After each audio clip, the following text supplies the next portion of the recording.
want you to just kind of keep turning it. Okay? Okay, You can go there. That's I'll move around you guys.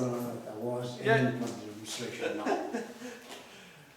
Okay, so basically what you're doing now, you are the prime mover, Paul, Okay. and you're idling the generator, okay? You're not producing any output from the generator, and what I'm gonna do is connect, I'm basically gonna short out the generator, and we're gonna have current flowing through the coils of the generator, and we're gonna be able to see the magnitude of current on here, okay? Sure. And you are going to feel generator armature reaction. Are you ready?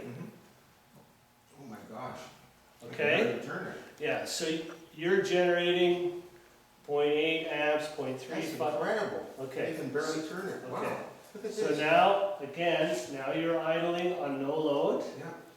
Now, when I connect, when current flows in the windings, the magnetic fields inside the generator create a counter electromagnetic torque, okay, which works in opposition to the direction of the prime mover, okay? Boom. I can't even turn it. Herb. Yeah. Do you want to feel it? It's incredible. pretty, and the thing is, you're almost producing no power, okay? And it takes so much energy to turn it. So now that's, yeah, get it going. That is just normal. That's Yeah. a normal. So generator. imagine, this is That's the normal. kind that's in our car right now. Yeah, this is the alternator in your car. Oh my. Now I'm gonna you take can it out imagine- before we leave. You can imagine if you were generating a megawatt, 1,000,000 watts of output power, the amount of energy that's required to go in, it's colossal. So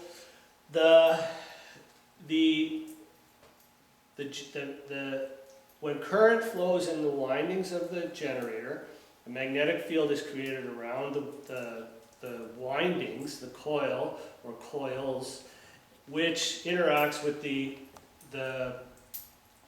main field in the generator and opposes the direction of rotation. But Okay. it's hard to believe it's so fast and so powerful. Yeah. So again, if this was a 1 megawatt, let's say water generator or any generator, on no load, you would need, let's say, 0.5 megawatt just to idle. 0.5 megawatt of mechanical input power just to idle the 1 megawatt generator.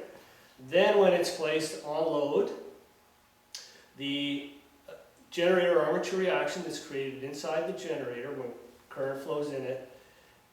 If you're delivering a megawatt of output, you have to put an additional megawatt of input on top of that 0.5 megawatt. So now you're up to 1.5 megawatts of mechanical input to generate your 1 megawatt of output, plus losses in the system. You're around 2 megawatts of input for 1 megawatt of output. Okay? Don't speak.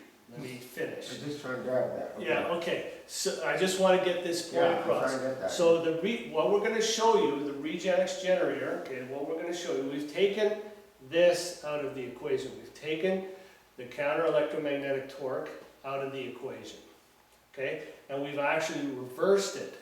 So now if you need 0.5 megawatt to idle, okay, when the Regenerative generator is placed on load, and this is what you're going to see 1, 2, 3, 4 times today, the Regenerative generator creates a complementary electromagnetic torque, which works in the same direction as the prime mover. So if you need 0.5 megawatt to idle in the Regenerative generator, apples to apples, when it's delivering a megawatt to the grid or whatever the load is, you need less. You need less than a megawatt to turn the generator. So you may need 400,000 watts or 300,000 watts, a third of a megawatt, whereas with the conventional you need about 2. Now, when I say that the Regenerative generator operates at infinite efficiency, this is why, and when the Regenerative generator, when it's fully deployed on the planet, it allows us to generate electricity without any mechanical input power.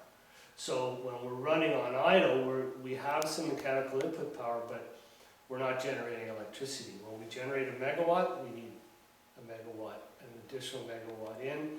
The Regenx generator says we don't need any additional power.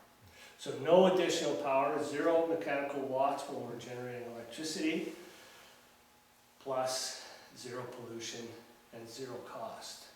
So the guys who are generating electricity in Lebanon or wherever with diesel generators, the maximum cost for their to run their diesel generators is the amount of power required at idle on no load, and then it goes down from there. Okay, Basically, you gotta get the thing going.